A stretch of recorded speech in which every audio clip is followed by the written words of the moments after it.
There's one thing that we enjoy here in America is freedom of speech. And even if there's a lot of people out there who don't want you to have freedom of speech, we still have it. And especially out on the internet, we really abuse the freedom of speech quite a lot. It takes a beating. But you still have it no matter where you are. In some countries, however, they don't want you to have freedom of speech. In fact, over in Bangladesh, there was another blogger who happened to be an atheist who was killed for trying to exercise his freedom of speech. His name is Anitas Boyas Das. He was age 32. He was killed early Tuesday morning as he left his home on his way to work at the bank. Police said in northeastern Bangladesh city, 4 masked men attacked him, hacking him to death with cleavers and machetes. The police commissioner there said the men ran away. Now, that's what I always don't understand. If you people think that your religion is so righteous, why would you run away from that after you've done this horrible crime? Joe, your thoughts? Yeah, exactly. Stand there and own it. That's right. Dirtbags. But, yeah, I mean, I've heard it said before that if you live in one of these countries where the people are so crazy about religion that if you criticize it, you'll be jailed or killed for it, then don't do it. Right. Don't have a Facebook and don't have a blog and don't do shit like that.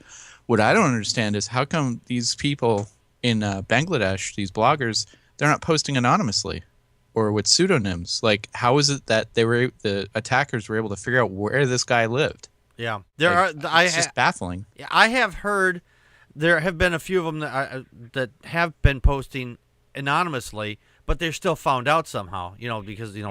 Because of the way the government works over there. You get somebody just that's fundamentalist enough that's like, oh, we're monitoring this channel or whatever, and then they will track down your IP address. Tracking down an IP address is not hard. Say it with me. Tor browser. Tor browser, yes. Tor browser. It's not 100% effective, though. If someone is tenacious enough, you can still be found out, even with a Tor browser, unfortunately. This is disgusting. These people out there are just trying to stand up for reason and logic and, say, hey, we just don't believe. And it's costing them their lives. Connie, your thoughts?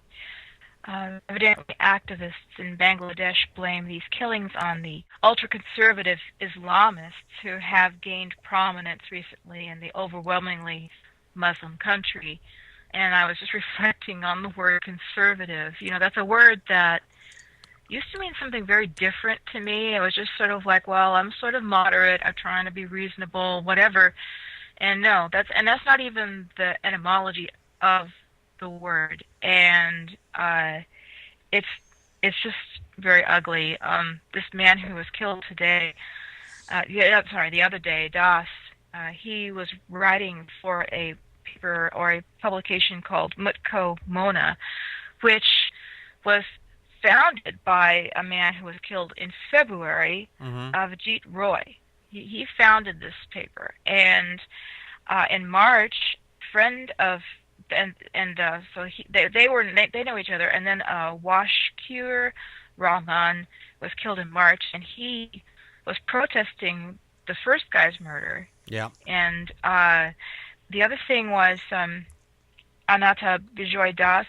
He had also helped organize a new publication called Jutki, which means logic. He was trying to keep his identity hidden, and obviously somebody found him out. Yeah. And it's just really, it's really sad. He wrote about science and rationalism. So I don't know. I don't know what. I'm not quite. Free speech should be really important. I just really hate to see people paying this ultimate price, and what's interesting here is that some people in the government are actually saying, this is because these people are being killed just for speaking out.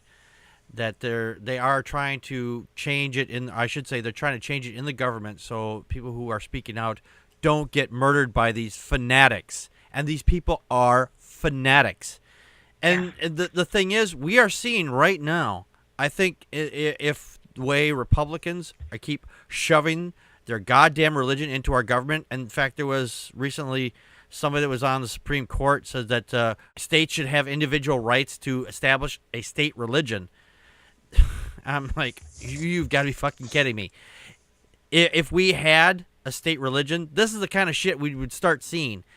People like Connie, Joe, myself, and a host of others, we would not be able to be out atheists anymore because they could say, you know what, it says in my holy book that I have to kill non-believers, and that is in the Bible. Well, then, the dominant religion, if it was Christianity, all other religions would be suspect or maybe afraid to speak up themselves.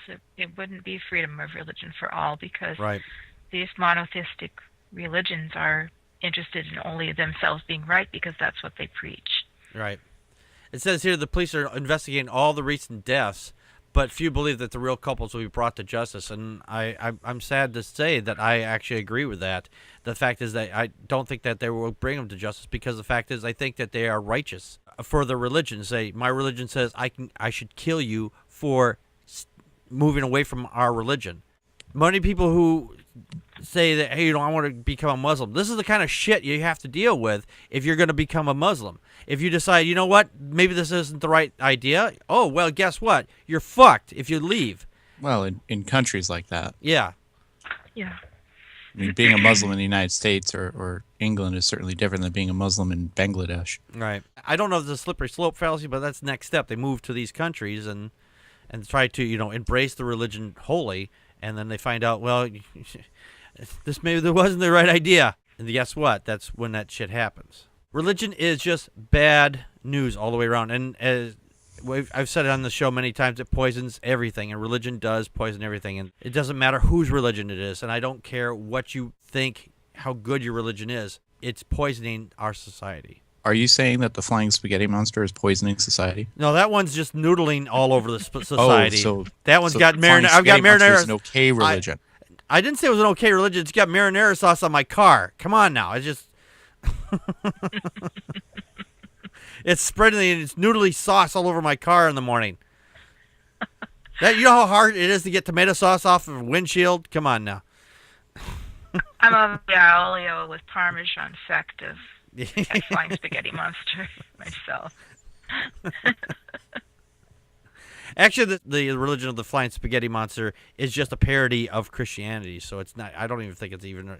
Well, technically, I suppose it's considered to be a real religion, but it was created to refute putting creationism in Kansas classrooms, but it's a parody of all religion. Yeah, but still, it's just if it wasn't for religion, the Church of the Flying Spaghetti Monster probably wouldn't exist either. So, and we hope that the families out there can find the courage to continue. I mean, we need to speak up as atheists.